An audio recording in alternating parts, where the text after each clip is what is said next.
يا سادة يا مدى، يدلنا ويدلكم لطريق الخير والشهادة. بيتنا حرير وبيتكم كتان، وبيت العدو لا فيه لا شبابك ولا بيبان.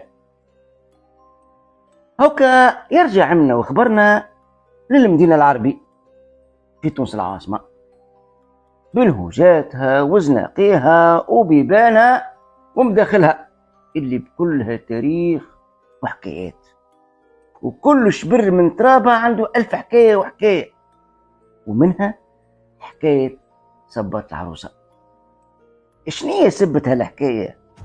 وش معناها صبات؟ وشنية علاقته بالعروسة؟ أيا ما نطولش عليكم يا سيدي يا بن سيدي، أغلب الناس كانوا يتخيلوا حكاية صبات العروسة مربوطة بصباتها، بمعنى حذائها، وهذا بالطبيعة مش صحيح. والصحيح أنه الصبات اللي نعنيو به في حكايتنا هذه هي الغرفة العلوية فوق نهج مسقف، نلقاوها بكثرة في نهوجات المدينة العربي في تونس، وأصل الكلمة جاية من بر لاندلس.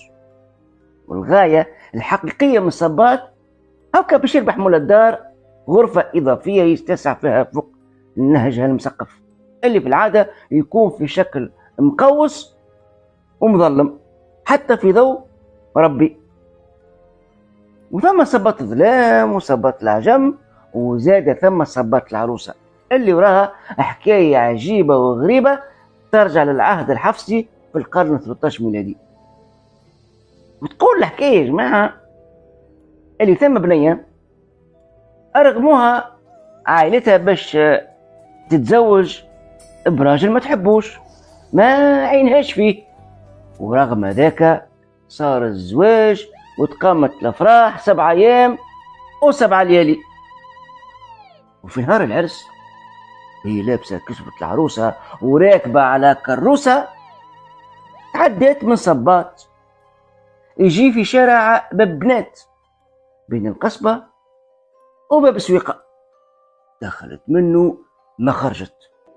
تقول الأرض اتشقت وبلعتها، أرض كانت لها بلاعة هي واللي معاها. تقول طاحوا في بير غارق مالوش قاع، وبداو الناس عاد كل واحد واش يألف واش يقول. هكا اللي يقول هربت مع صاحبها اللي كانت تحب وقتها، واللي يقول اختفها جني وهرب بها، وكل واحد اش يملس واش يقول. وعائلة العروسة زادة دعموا رواية الجني اللي هرب بها هكا باش يبعدوا على كلمات الناس والفضيحة.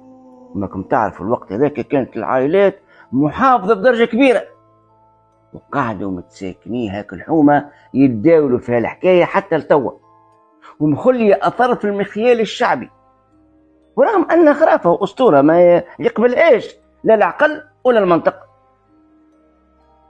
ورغم ذاك مازالت راسخة في عقيدتهم.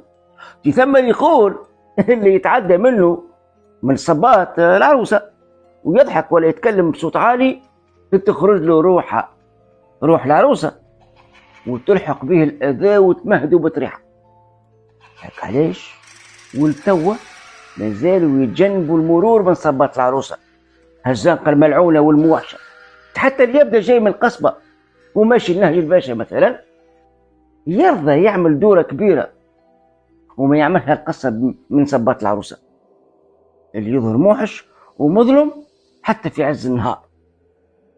وباش تقعد حكاية صبات العروسة راسخة بخرافتها في ذاكرة التوانسة كما غيرها من الحكايات الشعبية اللي في موروثنا الثقافي الكبير، وحكايتنا تعيش مع حكايات درويش.